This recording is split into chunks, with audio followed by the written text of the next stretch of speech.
Bonjour à tous et bienvenue pour ce numéro spécial d'Ailleurs dans le monde consacré au bilan et perspectives économiques du continent africain. Pour en parler, je suis en compagnie de Monsieur Zézé Stanislas, PDG de Bloomfield. Bonjour et bienvenue. Bonjour. Ces dernières années, les perspectives économiques en Afrique s'amélioraient.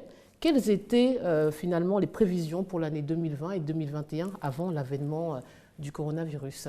Écoutez, je crois que le continent africain était bien parti en termes de croissance. D'ailleurs, les taux de croissance en Afrique étaient les plus élevés au monde.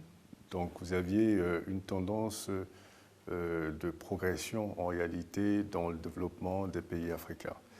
Donc, en termes même si vous voulez, de réforme, les pays africains étaient parmi les meilleurs réformeurs.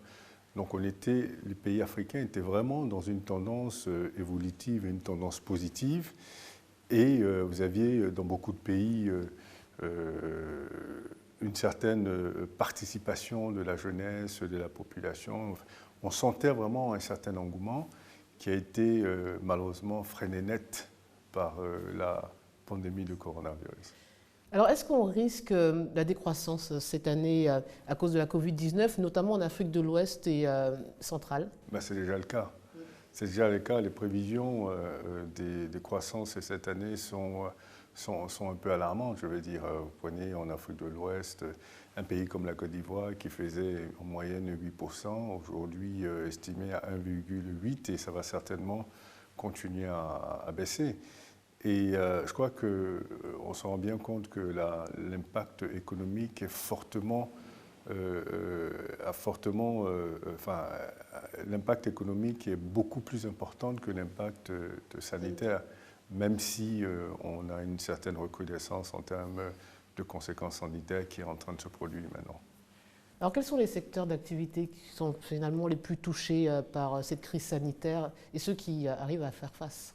Voilà, généralement, en fait, les secteurs les plus touchés sont les secteurs du tourisme, de l'aviation, du transport.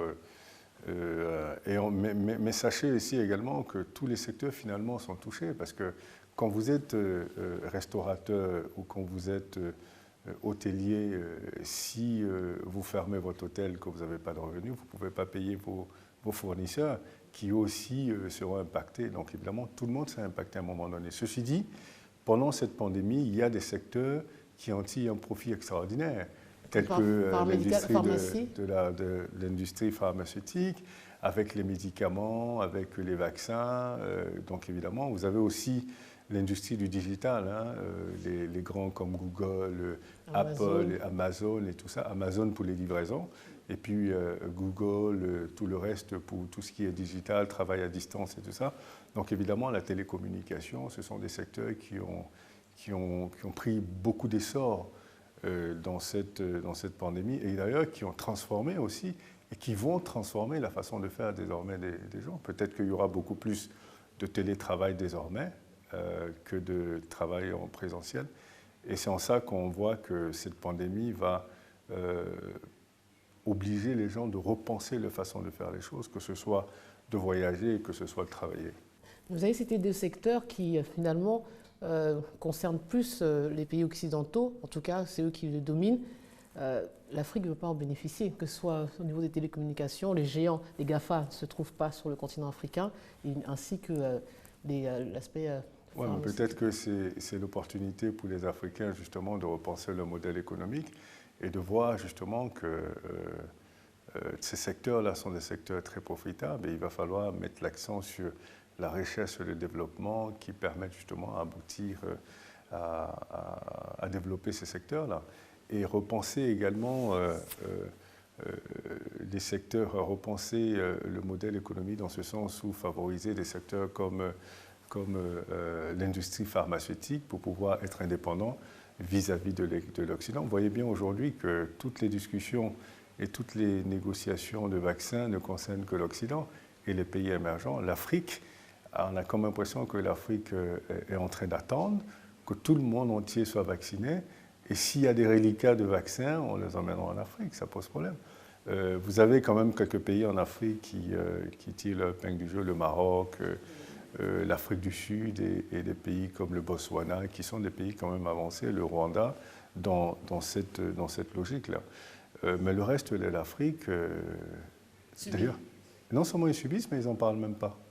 Ils n'en parlent pas et on a comme l'impression qu'il y a eu une baisse de vigilance. Voilà, une baisse de vigilance et une démotivation.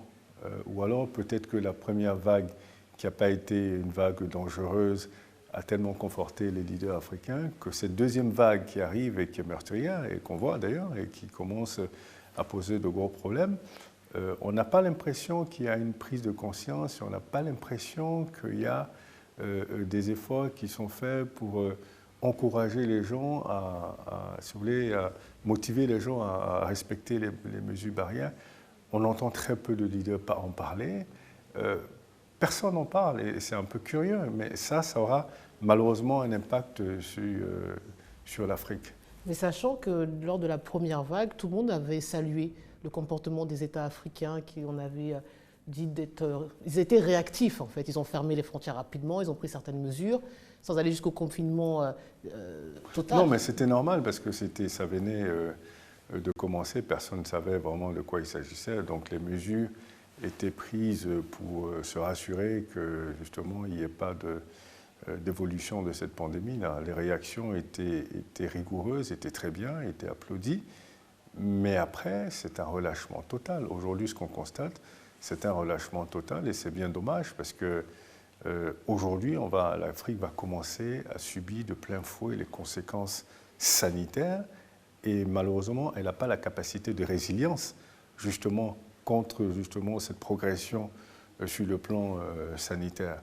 Donc, si ça continue dans cette logique-là de progresser négativement, l'Afrique aura de gros problèmes parce qu'en termes de capacité de résilience du système de santé, l'Afrique est très déficiente. Donc évidemment, ça peut poser un double problème sanitaire et ensuite problème économique. Alors, intéressons-nous aux institutions sous-régionales et internationales concernant cette crise, notamment sa gestion sur le continent.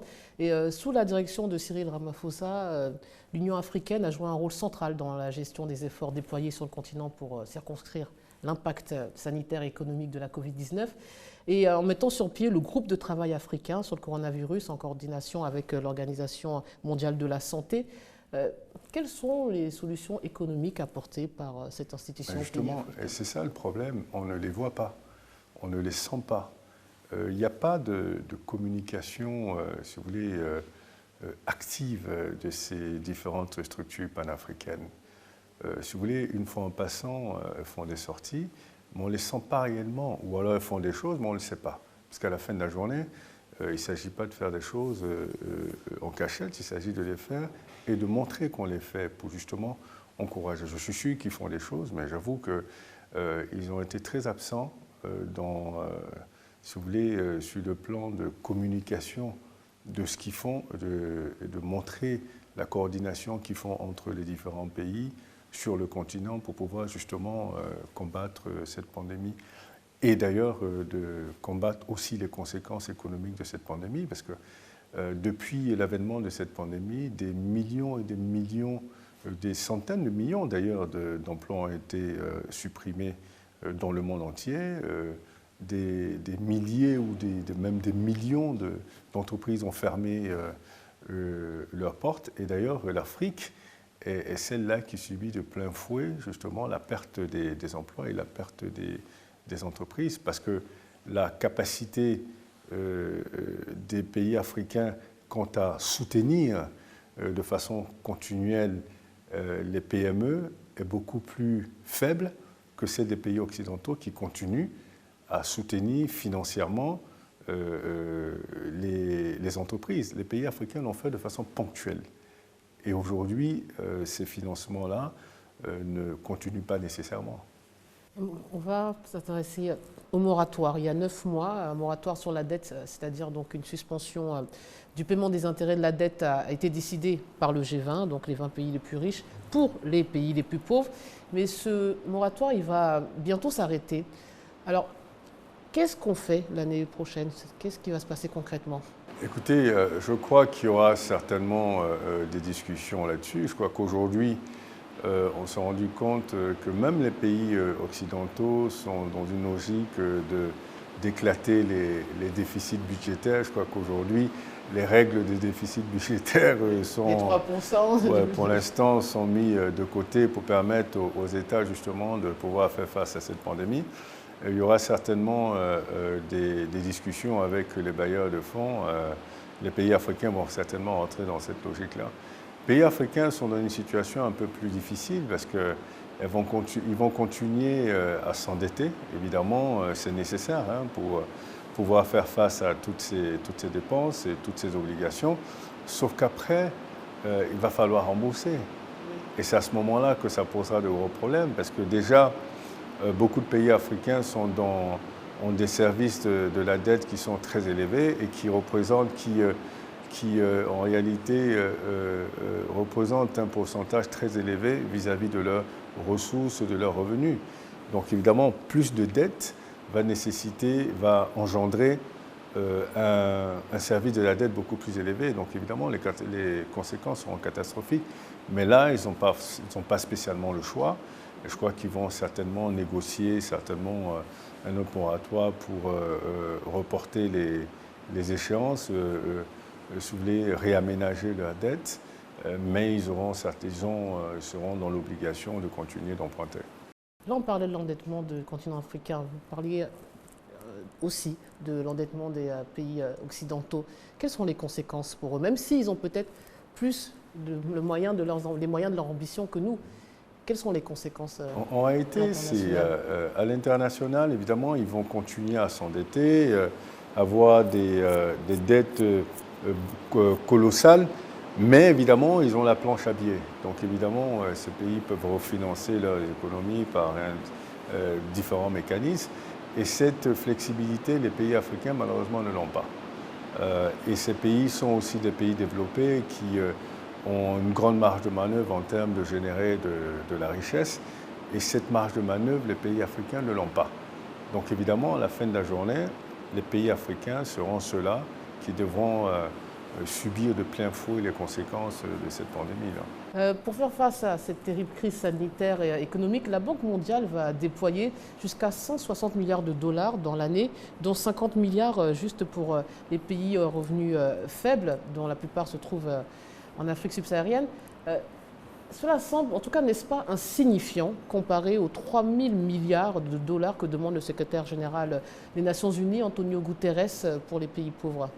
Oui, mais en même temps, après, il faut que la Banque mondiale ait les moyens de donner plus aux pays africains. Je crois que tout ça, parce que la Banque mondiale ne fabrique pas l'argent, la Banque mondiale reçoit l'argent des pays membres, et ces pays membres sont en difficulté.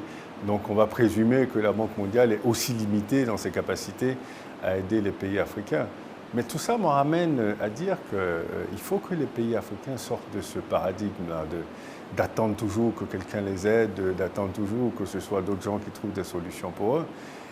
Il faut qu'ils rentrent dans une logique de eux-mêmes chercher des solutions pour eux-mêmes. Et comment ils s'organisent pour trouver des solutions à leurs propres problèmes. Mais là, dans un cas d'urgence, en tout cas peut-être que c'est moins urgent qu'au début de la crise, ouais. Mais quelle solution? Non, mais c'est ce que je disais. Je crois qu'on en a parlé l'année dernière, où je disais il faut avoir deux types de réflexion. Une réflexion à court terme, donc une réflexion d'urgence pour répondre aux conséquences urgentes et immédiates de la crise, mais il faut aussi avoir une réflexion à long terme. Et cette réflexion à long terme va aboutir à des réformes, va aboutir à des changements d'approche, changements profonds dans l'approche de développement économique. Donc évidemment, ça ne va pas se faire en 2-3 mois, c'est su du moyen du long terme, mais il faut commencer maintenant. Et il faut commencer maintenant. Et toutes ces solutions, on les connaît, c'est juste qu'il faut commencer à les appliquer maintenant. On sait que sur le plan économique, il va falloir commencer à transformer les économies, transformer les matières premières en produits finis.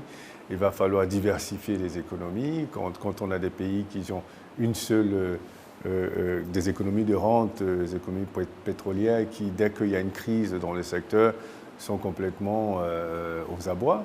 Et tout ça, on le sait, tout ça, les leaders africains le savent, mais il va falloir commencer à mettre tout ça en application. Mais pourquoi c'est un manque de volonté politique? Pourquoi ils ne mettent pas en place? Non, c'est non seulement un manque, c'est un grand manque de volonté politique, et puis des fois, c'est un manque, enfin, il faut le dire, hein, c'est un manque de vision, et aussi, notamment après, il y a aussi la compétence, c'est certain. Mais justement, donc à vous écouter, il faudrait finalement apporter des solutions conjoncturelles pour régler cette crise et structurelles au niveau de nos États. Et c'est comme ça que ça se passe, et c'est comme ça que ça devrait se passer. Et ça, on a alerté un certain nombre de pays sur ces problématiques. Mais il y a un gros travail de changement de mentalité qui doit s'opérer en Afrique. Sorti de cette logique de court terme, de cette logique de saupoudrage, de juste montrer des choses qui se font. Parce que quand vous travaillez sur des réformes structurelles, ça prend du temps. La mise en application et le résultat de cette mise en application, ça prend du temps. Sauf que beaucoup de leaders sont dans une logique court-termiste et ils veulent qu'on voit de façon rapide ce qu'ils font. Oui. Donc évidemment, ils ne sont pas dans une logique de créer les fondamentaux pour que quelqu'un d'autre profite de ça. Et c'est ça qui doit changer. Mais restons sur cet état d'esprit, justement, comment dépasser cette crise. L'Afrique subsaharienne a de nombreux atouts, hein, on l'a dit, et des difficultés chroniques. Avec un marché d'1,2 milliard d'individus et la plus grande zone de libre-échange au monde, comment faire, même si vous avez donné déjà des pistes de réflexion, mais on va creuser, comment faire pour que le continent s'engage dans une voie de développement radicalement nouvelle qui saura exploiter l'immense potentiel des ressources humaines et naturelles? Mais justement, cette zone de libre-échange qui n'est pas encore effective, hein, je veux dire, mais cette zone de libre-échange est un début de solution extraordinaire pour l'Afrique. Mais il faut qu'elle s'étende sur d'autres sur tout finalement. C'est-à-dire qu'aujourd'hui, ce qui pourrait aider l'Afrique à aller rapidement de l'avant, vu son retard, c'est justement que l'Afrique devienne un marché unique. Commun, unique, sans barrière. C'est-à-dire, quand je parle de sans barrière de visa, par exemple, c'est-à-dire que moi, je devrais pouvoir me lever demain, s'il y a une opportunité, aller au Cameroun sans avoir à prendre des visas, aller en Sierra Leone, et ainsi de suite. Toutes ces barrières qui sont mises ont empêché l'Afrique d'avancer. La deuxième chose, c'est la monnaie. Okay. Il est important, quand vous faites de commerce, c'est plus facile d'utiliser la même monnaie que d'utiliser des monnaies différentes qui ne sont même pas convertibles entre elles-mêmes. Donc, si vous voulez un marché commun africain et que vos monnaies doivent être, pour virer de l'argent au Ghana, on doit passer par la France ou par l'Angleterre ou par je ne sais pas où, vous vous limitez. Il va falloir réfléchir à justement avoir une monnaie commune sur ce continent pour pouvoir justement faciliter les échanges. Ils nous ont parlé de l'éco. Moi, je vous parle du continent, et ça, c'est la première chose. Vous pensez qu'il faut avoir une solution globale pour tout le continent? Je pense qu'il faut avoir une solution globale. Pas régionale? Non, si vous avez une solution régionale et que vous avez l'écho dans la CEDEAO, d'ailleurs, l'écho de l'UEMOA est reporté aux calendes grecques. Si vous avez l'écho de la CEDEAO, oui, mais en dehors de la CEDEAO, pour pouvoir faire des transactions, il va falloir passer par l'euro, il va falloir passer par le dollar. À la fin de la journée, ce qui serait quelque chose de fondamental et quelque chose de concret et de profitable et de bénéfique pour l'Afrique, ce serait d'avoir une monnaie commune. Je pense que l'Union africaine avait pensé à quelque chose comme ça il y a quelques années, il y a quelques décennies, mais certainement les seuls projets. Et à la fin de la journée, il faut arriver à ça. L'Afrique a trop de retard. L'Afrique a toutes les ressources naturelles. Et maintenant, il va falloir commencer si vous voulez, à transformer toutes ces ressources-là. Et je crois aussi qu'une des autres solutions qui serait intéressante, ce serait de spécialiser les régions. Il y a des régions où elles sont peut-être régions plus propices à la recherche. Donc évidemment, avoir des centres panafricains de recherche là-bas. D'autres secteurs seront d'autres régions seront des régions plus agricoles, mettre plus l'accent sur l'agriculture dans ces secteurs qui seront après ceux-là qui vont redistribuer dans l'Afrique, ainsi de suite. Spécialiser les régions et ça permettrait facilement... C'est la théorie de Ricardo, si je me souviens. Je ne sais pas si c'est Ricardo, mais que certains pays ont appliqué oui, mais ça me paraît dans le monde. Ça me paraît tellement évident. Il y a beaucoup de choses qui paraissent très évidentes et je crois que c'est seulement le manque de volonté politique de les mettre en application. Tout le monde est jaloux de sa souveraineté. Oui, c'est une bonne chose. Mais vu le retard de l'Afrique, il est peut-être aujourd'hui temps de penser à peut-être quelque chose de beaucoup plus panafricain que de rester dans cette logique de souveraineté nationale qui finalement ne fait avancer personne. Quand vous regardez tous les pays africains, à l'exception de 5-6, sont à des niveaux très bas de développement. Alors pour la première fois en 10 ans, les investissements ont représenté plus de la moitié de la croissance du continent, la consommation privée représentant moins d'un tiers. Qu'est-ce que cela traduit finalement de nos économies? Est-ce un signe de confiance retrouvée? Puisque habituellement l'Afrique est connue pour être le mal-aimé des investisseurs, à cause de l'instabilité chronique. Je ne sais pas si c'est un signe de confiance retrouvée. Évidemment, l'Afrique, ces dernières décennies, a travaillé sur l'amélioration de sa crédibilité, mais c'est surtout qu'aujourd'hui, le privé a un surplus de fonds à investir et les retours sur investissement dans les pays développés sont quasiment nuls. Donc évidemment, l'Afrique devient l'endroit où on peut investir son surplus de cash pour avoir un retour sur investissement intéressant. Et dans tous les cas, l'Afrique est un continent d'opportunités parce qu'il y a tout à faire. Donc évidemment, c'est une opportunité supplémentaire pour ces fonds de venir investir en Afrique. Donc c'est plutôt ceci qui explique cela. Ce n'est pas nécessairement un regain de confiance extraordinaire parce qu'en réalité, dans cette logique de pandémie et ses conséquences, ce serait plutôt la prudence qui serait de mise. Le président de la Banque mondiale, David Malpass, a appelé à une reprise verte, résiliente et inclusive pour le continent. Qu'en pensez-vous et surtout comment cela se traduit concrètement? Je pense que, évidemment, l'Afrique ne peut plus se développer comme se développaient à l'époque les pays européens dans la révolution industrielle à cause des conséquences sur l'environnement. Mais aujourd'hui, c'est ce que dit, il s'agit de réfléchir, il s'agit de penser et de voir comment cette industrialisation peut se faire en prenant en considération l'impact que ça peut avoir sur l'environnement. Tout ça nécessite de la recherche, tout ça nécessite de la réflexion. Et c'est là où en Afrique, on n'est pas forcément friand de ça, ou ça ne semble pas une priorité. Donc évidemment, il n'y a pas beaucoup d'investissements, beaucoup de financements qui sont mis dans la recherche et le développement. Partout, vous voyez, dans les pays occidentaux, la conséquence de ces développements, c'est la recherche et le développement. On investit dans la recherche, on trouve des solutions et on les met en application. Ça rejoint vos propos précédents. En fait, on n'a pas cette logique de long terme sur le continent. Mais bien sûr, alors que la recherche et le développement, c'est des années du long terme d'investissement peut-être à perte. Et c'est pourquoi il est important. C'est jamais à perte un investissement. À court terme peut-être. Voilà. Non, ce n'est même pas. Il n'y a pas de perte. C'est un investissement sur une programmation de long terme. Donc, les conséquences positives ou les résultats vont être vus plus tard. Et il faut que les Africains sortent de cette logique de court terme et qu'ils rentrent dans une logique long. Le développement, ça ne se fait pas en 5 ans. Le développement, ça se fait en 50 ans, en 100 ans, mais il faut programmer, il faut planifier, il faut anticiper. Restons sur la Côte d'Ivoire, qui est l'un des pays où la croissance économique a été très forte et très soutenue ces 10 dernières années, vous venez de le dire vous-même, enregistrant en moyenne 8% de croissance. Quel est l'impact finalement de la Covid-19 sur notre économie? Écoutez, la résilience de l'économie de la Côte d'Ivoire a fait que l'année dernière, elle a pu quand même absorber le choc de la Covid. Mais évidemment, vu que maintenant le taux de croissance il est beaucoup plus bas et qu'évidemment la richesse générée est beaucoup moins importante, je crois que si cette crise perdure, la capacité de résilience de la Côte d'Ivoire va certainement s'amenuiser. S'amenuiser, c'est normal.